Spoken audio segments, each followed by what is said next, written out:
So this video might be kind of weird because I'm going to be criticizing a video from a fairly small YouTube channel. It's going to be a pretty old video which might not even be relevant or represent the creator's current views. I just want to say right at the start that I'm really not trying to attack Sarah Moon as a person here. I want to engage in good faith critique and nothing more. Please do not attack her, don't go to her comment sections or social media or anything like that. I'm going to try and remain civil and respectful, and I really hope you also do too. I'm serious. I'm gonna be so mad if any of you harass her, please don't. I accept that this is a weird thing for me to do. Critiquing an old and unpopular video is a bit out of left field, so you might interpret my critique as being personal on some level, since it's clear I'm not doing it for the money. The reality here is just that I only recently came across this channel and I just found it interesting. I also want to state up front that I'm not going to criticize her for being woke or anything like that. Far from it, in fact, as you'll see. So if you came here to listen to someone complain about like woke localizers destroying anime or something like that, you're in the wrong place. So Sarah Moon is a professional Japanese English translator who runs a YouTube channel in which she mostly comments on the anime translation discourse, giving insight as an insider in the translation industry. She also talks about broader otaku subjects such as reviewing certain anime, manga, and light novels, or explaining some Japanese cultural nuances to a Western audience who may be lacking context. I first came across her channel when her video "Stop Translating Sokka as IC" showed up in my YouTube recommendations, about 5 years after it was initially posted for some reason. I watched that video and was generally just kind of confused because it mostly consisted of her insisting that no one would ever use the phrase "I see" in situations where I would definitely use the phrase "I see." But I think it's probably just that I say "I see" more frequently than the average person because I'm autistic and I watch a lot of anime, so I'm probably just parroting the manner of speech found in poorly translated Japanese. It might be that a normal person would find her video a bit more reflective of their natural speaking patterns, but again, I'm autistic. Natural speaking patterns aren't exactly my area of expertise. It was only sometime later, presumably since I had watched a few of her videos, YouTube served me up with one more. Are fan translations bad? It was here that I realized I hadn't just coincidentally bounced off of Sarah Moon's videos before, but rather there were certain fundamental disagreements I had with her worldview which had pushed me away. I found this video's content to be fairly bizarre. It starts off with a brief history of fan translation in the West, making a note of how much easier it is to access official legal distributions of anime and manga in the West now than it used to be. After the history lesson, she goes on to propose an alternative set of terminologies. Rather than the commonly used binary of fan translation versus pro-commercial or official translation, she claims that since professional translators are also fans, pro-translators are fan translators. These two terms are not mutually exclusive. It's really more correct to call the two groups pro-translators and amateur translators. And this is not to say that all amateur translators are bad. It's inaccurate to exclude their translations from the label fan translation. Instead, she proposes amateur translation as a more accurate alternative to fan translation. While this might technically pass the sniff test, I think it's worth noting that already she's trying to shift the value judgments in the language. No one was actually confused by the term fan translation. Just like fanfic or fan art, this kind of term with fan as a prefix is a mainstay of internet fandom parlance. Hey, fandom is another example.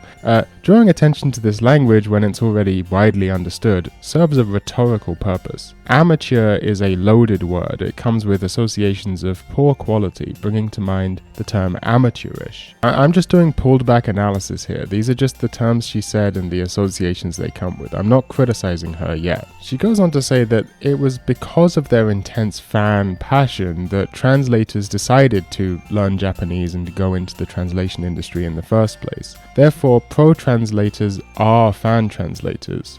We are such big fans of Japanese entertainment that we learn Japanese, the art of translation, graphic design, art, and lettering. But I'm not entirely sure this follows. For example, isn't it possible that someone who was a big anime fan in the 90s or 2000s would follow their passion and study Japanese, join the translation industry, but After decades of this being their job, the anime landscape moving on from the genres that they initially found interesting, and them simply having grown up beyond the target demographic of most anime, isn't it possible that they might lose their passion for the medium? However, since they've been in this career path for such a long time at this point, it's too late for them to simply leave and find something else to do. The financial reality of them needing to translate as a job might keep them locked in an industry even when their fan passion has dwindled. I'm not saying this is the case for all or even most commercial translations, but we can clearly see how it would be very possible for a professional translator to specifically not be a fan translator. Obviously, if a fan translator got bored of translating anime, there's no financial reason which sort of forces them to stay doing it. In other words, we can come to understand why the term fan translator is used in the first place, not necessarily to imply that pro translators aren't fans, but to imply that fan translators don't have any other incentive than their fandom driving them in the first place.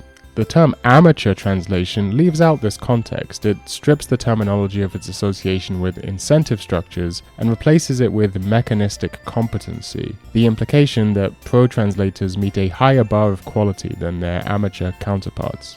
In her video on Dragon Maid, Sarah Moon makes a point to establish how, due to differences in syntax between Japanese and English, if a character is cut off in the middle of their sentence and it's unclear what they were going to say next, translators have to make a judgment call to fill in the gaps. She's fairly explicit that this kind of judgment call is more of an art than a science, and that beyond situations like this, translation in general is an artistic and creative practice. This is in fact one of her major arguments against the use of AI or machine translation, since this artistic touch, the ability to cue into a million subtle implications in tone, characterization, etc., simply can't be replicated by machines. I think this is indisputably true. Translation is not a mere mechanical task of transliterating words between languages. There are plenty of everyday phrases in Japanese which simply don't have any direct equivalent in English. Itadakimasu is famously kind of weird to translate, or a phrase like osewa ni narimashita, which would literally translate as I have been taken care of, but means something more like politely thank you for what you have done for me. It just sounds kind of awkward in English because we don't really have a phrase like that that doesn't come off as stilted or archaic, but in Japanese it's a completely ordinary expression. There are even parts of speech such as honorifics which are so alien to any English equivalent that many translators have decided that it's best to just leave them as is. Anyone who claims that translation is as simple as just literally changing words from one language to their equivalent in another language is plainly wrong. I would really hope that most people understand this by now, but apparently it still needs to be said. So that being the case, that translation is a form of artistic expression, it seems slightly odd to me that Sarah Moon places so much emphasis on the difference in technical, mechanical skill between amateur and pro translators. Clearly, given that people are maybe even a little too passionate about expressing their preference for fan translations, could it not be the case that certain stylistic details in translation might simply be a matter of aesthetic preference? For example, professional translators seem to avoid using translation notes unless absolutely necessary, whereas fan translators are more likely to include them. Speaking just of my personal preference here, I obviously don't want my anime subtitles to turn into a Japanese textbook, but I actually quite like seeing translation notes. Firstly, it's fun to see behind the curtain and to get some insight into the translator's thought process. And secondly,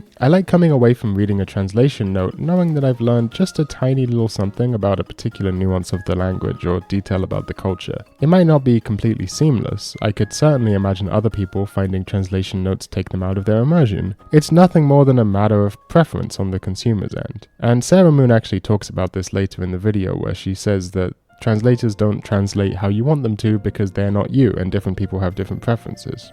Translators, be they pro or amateur, are translating for wide audiences, not just you. They're approaching the series from their own perspective, not yours. So of course you're not going to love 100% of everything they translate.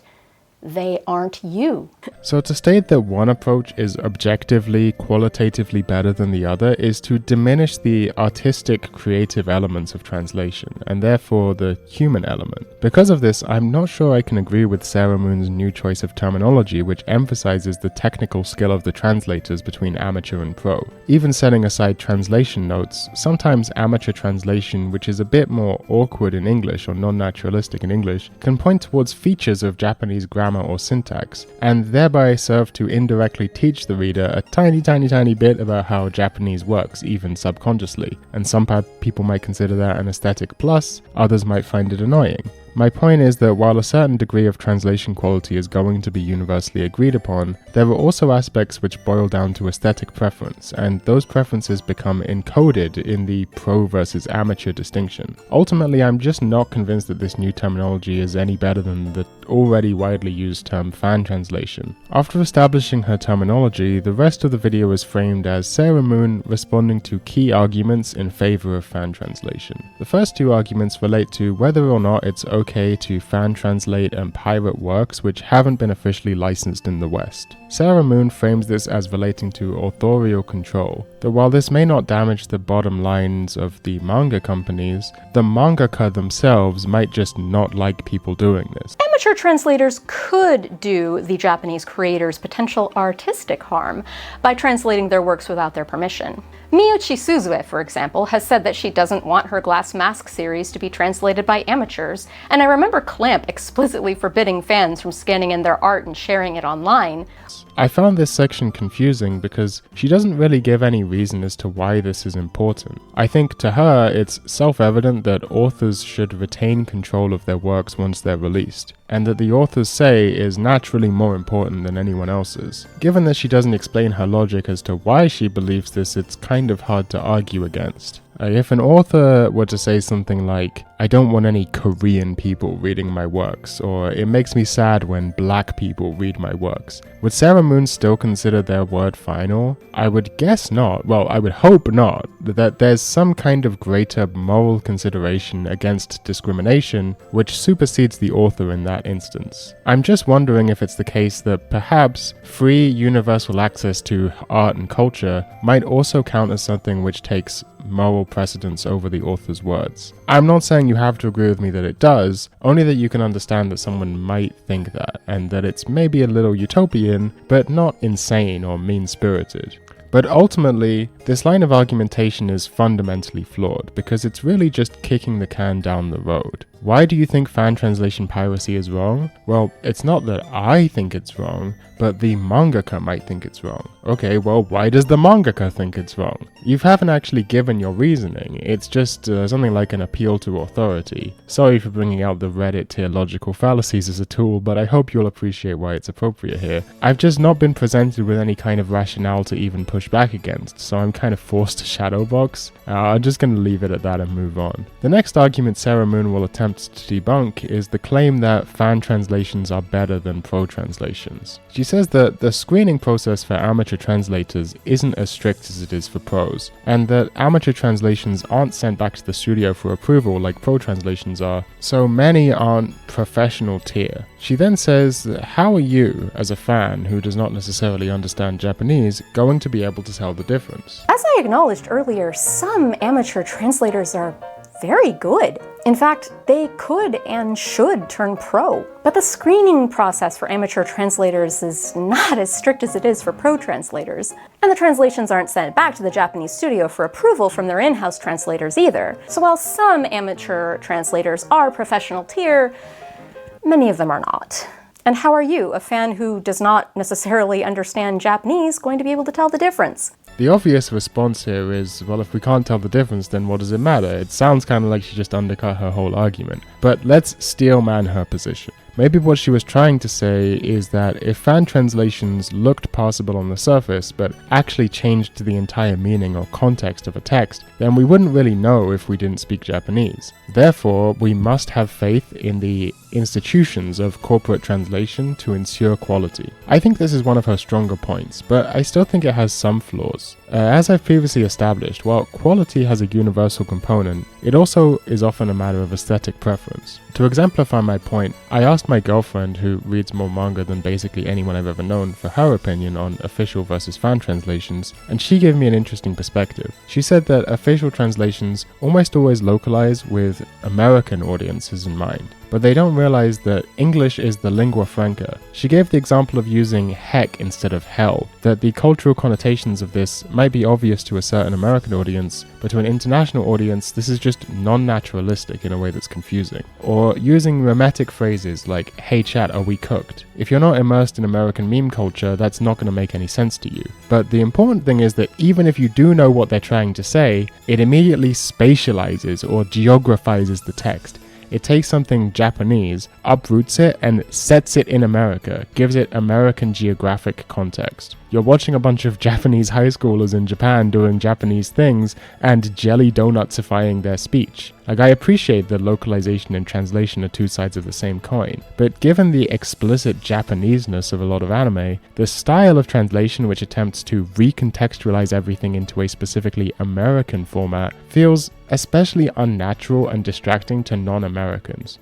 And don't get me started about when American translators decide to make a character British as a shorthand for some Japanese dialect or unique speech pattern. It's really unnatural and distracting every single time. I have dropped shows and visual novels for doing this. Fansubbers do all of this too, don't get me wrong. It's not a problem specific to commercial translators, but in my and my girlfriend's subjective experience, sample size of 2, it does seem to be more frequently a feature of commercial translations than fan translations. There is a concept in localization theory called internationalization, which proposes stripping culturally specific features of the text so that it can be translated to an international audience. But global American hegemony means that what American translators even consider to be culturally neutral is in fact a reflection of American culture. Fan translation is, by its open, collaborative, internet-based nature, more likely to feature translators of diverse backgrounds coming from all across the globe to volunteer to translate their favorite anime. Sometimes there are fan translators for whom neither English nor Japanese is their first language. The commercial translation industry is for the most part centralized in the USA. Perhaps you can see how fan translations may avoid certain traps whereby American cultural norms are considered neutral, creating a distracting tension between what the audience sees on screen and the Americanized text they're reading, or a distracting Americanness that doesn't come off as naturalistic to non-American audiences. Remember, English is not just spoken in the USA.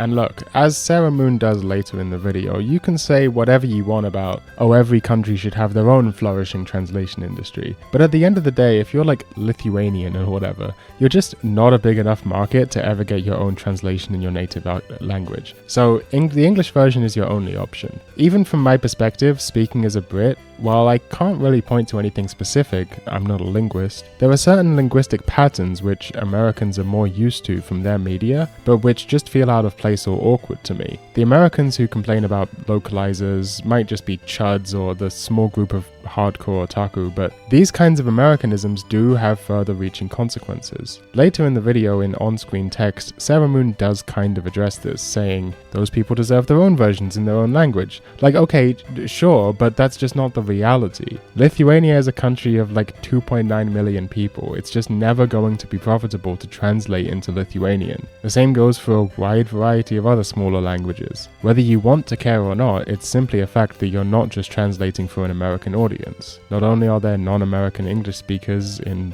the UK or Australia or whatever, but there are also people in countries where English is not the national language who still basically have no choice but to watch anime or translated media in general in English. It's clear that these filtering methods which select for certain kinds of translators don't create a better product for everyone. Notice that I didn't say fan translations are always better. I didn't say anything about fan translations. We're just noting that while Sarah Moon's theory makes sense in abstract, the reality of translation having a subjective aesthetic component, and the function of English as the international lingua franca, while commercial translations are typically America-centric, means that in practice, it's more like commercial translation produces stylistic consistency. That is definitely a positive in many ways. It has its audience, of course, but I think Sarah Moon just might be overstating the universality of this style. If you go to a chain restaurant like McDonald's, you're guaranteed to get a good product every time the way you expect, whereas choosing a random restaurant on the street could get you something you really like, or could get you something terrible. But if someone really specifically doesn't like McDonald's for whatever reason, then that consistency is irrelevant. It's just consistently producing something that doesn't apply to them. So I don't think it's surprising that they might choose to go elsewhere, even if the consistency isn't up to scratch. That being said, I do think it's true with all kinds of translations, fan translations included, you're going to be losing something of the original text. This is what translation notes are supposed to help with, but even then we're literally adding something to the text which wasn't in there originally, which is its own kind of adulteration. I'll also grant that official translations which have been looked over by the original studio are more likely to match the original intent than an unofficial fan translation is. I think this is maybe the strongest point in the video, but I also do think we should be careful not to overstate it. For example, and I know this isn't Sarah Moon's area, so I'm not trying to rag on her for not mentioning it, visual novel official releases sometimes only translate the all ages version, cutting out any spicy content so that they can be sold on Steam or Nintendo Switch. This is literally editing the original authorial intent of the work, like ripping out pages from a book. In these instances, it's up to fans and modders to translate that content and patch it back into the game. But we're not really talking about visual novels here, the video is mostly focused on anime and manga, so that example is something more like an edge case. So in the end, I think translations which get sent back for approval and changed based on notes from the studio are in fact more likely to align closer with authorial intent than unofficial fan translations. But we're also assuming that studios' in-house translators are themselves good or have the time to check in depth whether the original intent is carried through. And I do also have one further criticism, but that requires a little more context, so I'll get back to it in a second. The next question Sarah Moon addresses is the complaint that some companies are using machine translation for their official releases, and those are terrible. This was the section of the video that really interested me enough to decide to make my own video responding to it. But it may not be for the reason you think. You see, this is the point in the video where Sarah Moon gets political, and she gets political in a very particular way which I found genuinely interesting as a case study. So I'm preemptively apologizing because this is going to force me to also get political to address her points. I'm just going to let this segment play out first, but then I'm going to address the issues. Some manga companies are cutting corners and using machine translation, and it's terrible. I agree. Machine translation is a huge threat to the industry. A far bigger threat than out-of-touch, elder millennial woke translators like me, for sure. I just don't think that amateur translations and piracy are the answer. All fans, both outside the industry and within, need to speak up and demand human translators. And while we're at it, demand stable, high-paying salaries for them. And while we're at it, where's my red beret? Demand from our politicians that our economic system work for we the people and not the mega rich. I mean, automation is happening everywhere. The only reason these companies are using machine translations in the first place is so they can maximize profits like the good little capitalists that they are, so that they can reap in all the benefits while the translators get slammed with workload and pay cuts and have to take on side jobs and resort to fucking YouTubing part-time in a vain attempt to get a leg up, while their rent just keeps increasing and they have to pay like $400 per month to not see a doctor because they can't afford the copay, and their meals get plainer and plainer. I mean, I'm a good cook and all, but there's only so many ways you can cook rice and beans, potatoes before you go absolutely fuck. Anyway, I agree that machine translations suck. Maybe let's work together and pressure the companies to hire real humans to do the work, instead of throw our hands up in the air and go back to illegal scans. Alright, before we get into this criticism, I have to say one thing. If Sarah Moon is saying that commercial translation studios are using machine translations which produce an inferior product just to chase profits, then doesn't that run contrary to her previous claim that institutions of commercial translation are necessary for upholding a certain standard of quality? I fully agree. Machine translations do not have the same capacity to pick up on nuance and make creative choices that human translators do. And second to that, translation studios are forcing their translators to take on extreme workloads and work within crushing deadlines, and that would also seem like something which might produce an inferior end product.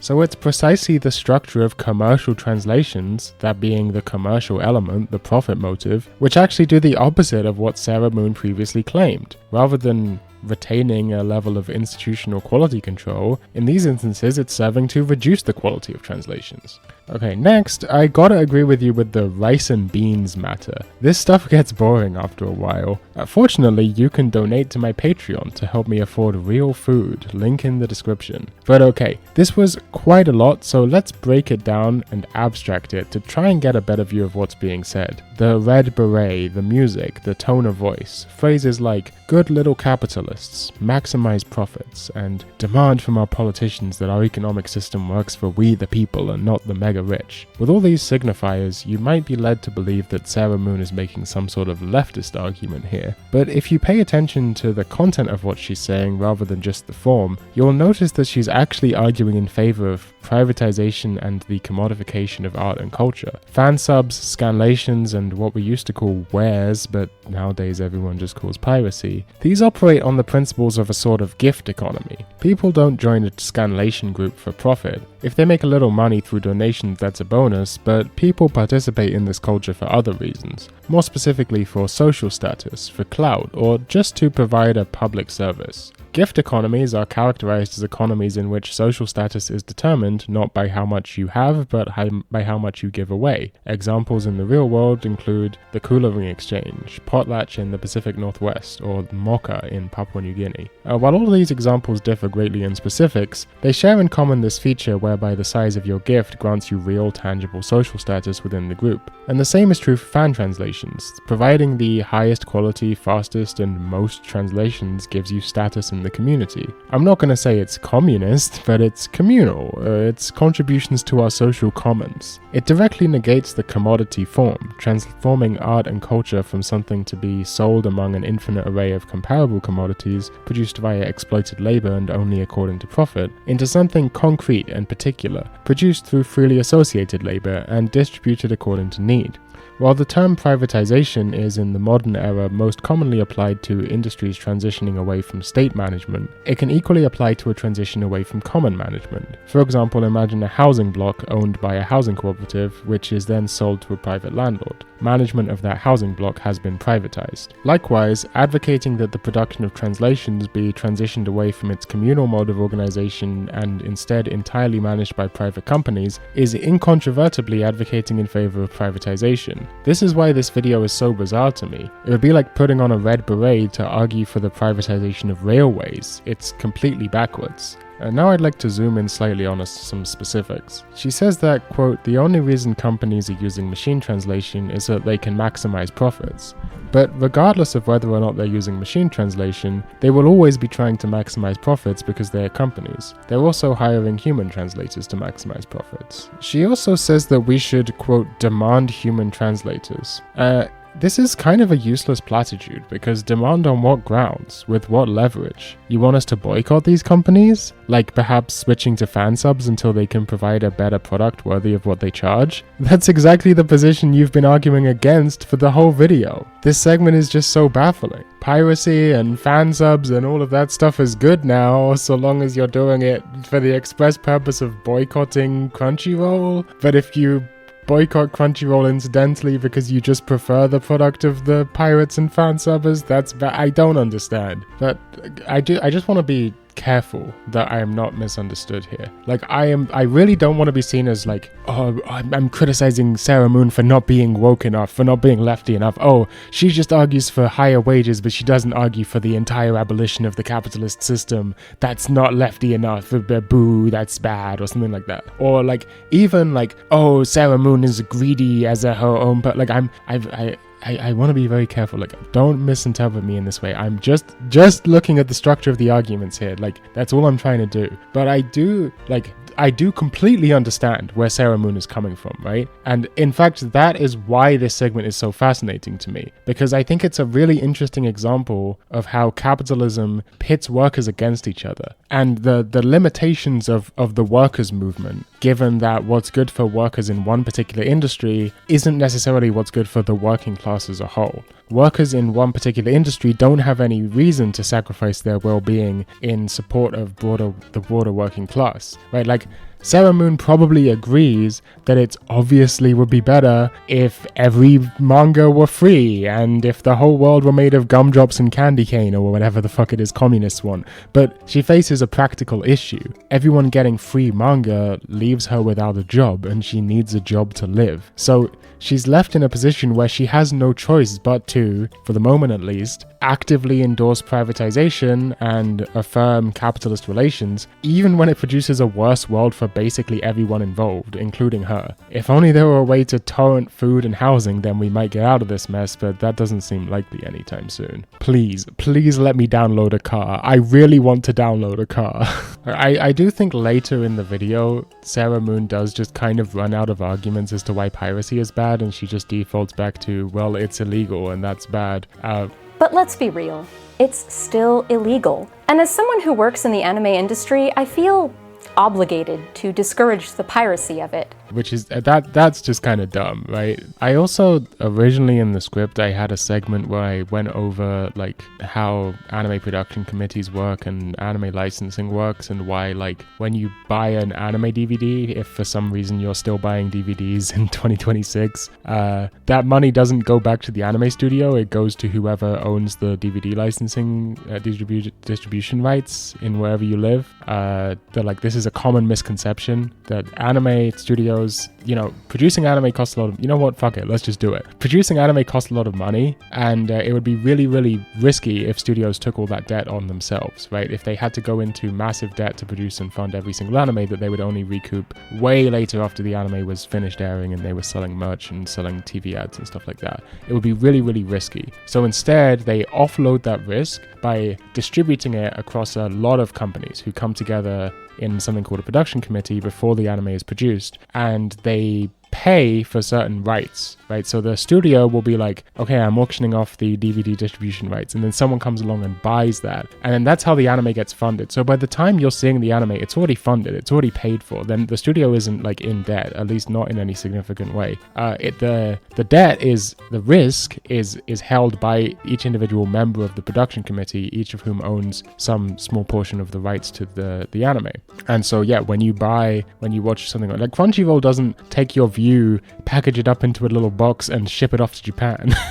Right? So like that, even if you want to make the argument that piracy hurts the industry, like the part of the industry that it hurts is like the middlemen. It hurts the financiers and the license owners and the media conglomerates like Sony or Kadokawa or anything like that. But like the animators, the people who actually like, do the work, the animators, the voice actors, the directors, like they've already been paid. But okay, I feel like we got a little off topic with the communist propaganda or whatever the hell that segment was, and the script is getting kind of long for what it is, so I'm gonna just wrap it up. I know that there was some stuff I didn't cover from the original video, but I think you might find my conclusion surprising.